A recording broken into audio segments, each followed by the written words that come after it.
because of this. Playing a 4-18, we got no media. I'm just so happy for the guys. You know, they've been working awfully hard, and we got a lot of people doubting us, and a lot of people hanging their heads and wondering what the problems are with us.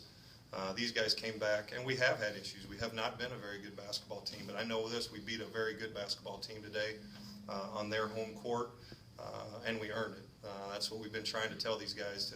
Winning is hard. There's a fine line, and you have to. Nobody's going to give it to you. You have to earn it. And we had a lot of tremendous contributions, and to play like that with Devontae turning the ball over, and Christian and Justin maybe struggling throughout a portion of that game, but they both ended up making big plays for us and huge contributions off the bench. And we play ugly. We've always kind of been a program that wins ugly games and relies on that, and that's a start. That's a really good start for us beating a good team today.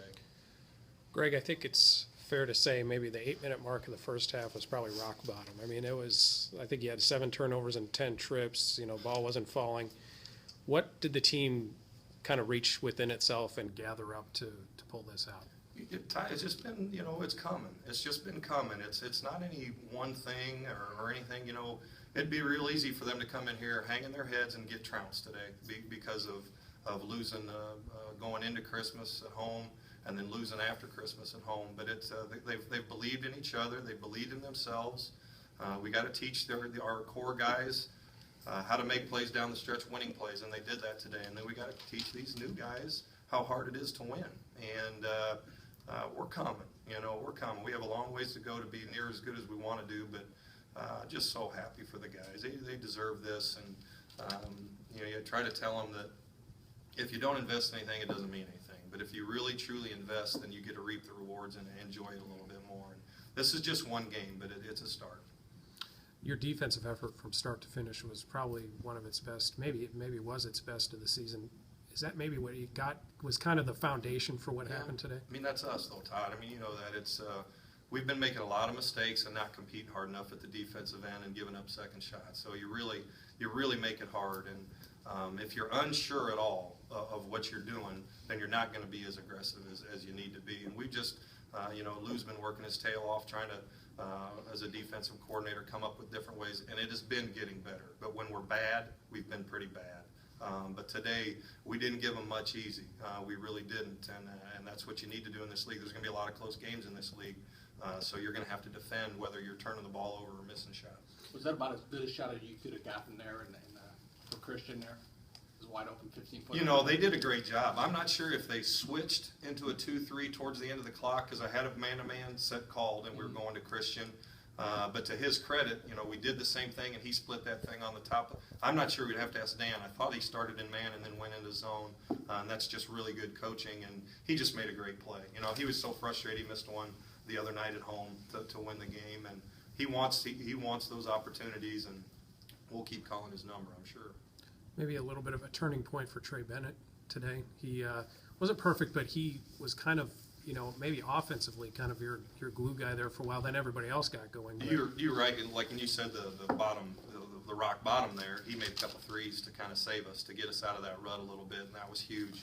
He's a good offensive player. What he's got to understand, and he did it. He gave up a couple threes at the other end, kind of standing and ball watching. You know, you guard a good team like that for 20, 25 seconds and get yourself ball watching, fall asleep for a second. Boom, they're going to stick a 3 in there. They'll do something. So he's got a long way to go in that, but he showed signs of being that point guard we want. Jake Kitchell has, you know, TJ's been starting in his place, and he's had a couple games where he's struggled, but today maybe, you know, we don't have the box scores yet, but maybe kind of the unsung hero. He's keeping a lot of balls alive in the paint and did a pretty good job. He really looked like it was important to him today, you know, and he could have.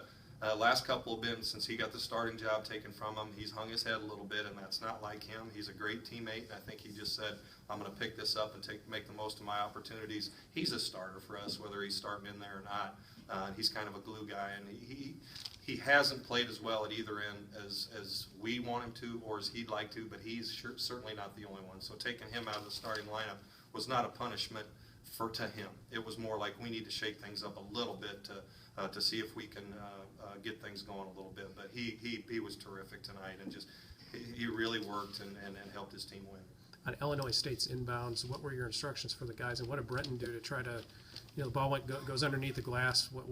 How much of that was That was his planned? How much of guy. that was?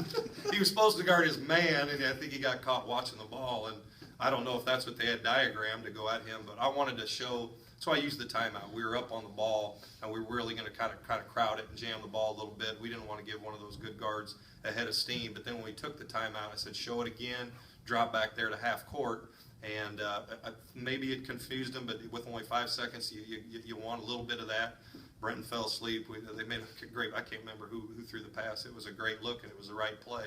But we were fortunate, a little luckier today than what we've been before Christmas. So I hope we get as much luck throughout the year as we can. What do you talk to about with Devontae what's your approach with him after a high turnover game today? He's his toughest critic.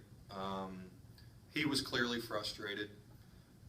He tries so hard. Now, one thing he never lets down on is a defensive end. He guards the whole time. So he's going to do that, and he's going to make tough plays, and he's going to make winning plays just to pick his head up. I told him, he came out there towards the end, said, forget that turnover. You're going to help us win the game.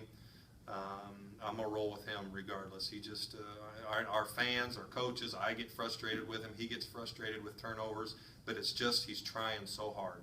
And I thought he forced the issue on quite a few different plays when he had guys open, because guys are going to help to him. But for us to win with him playing the way he played, that's saying something about the rest of those guys stepping him up and picking him up. So I told him in the locker room, I said, your guys picked you up today. Anything else? All right.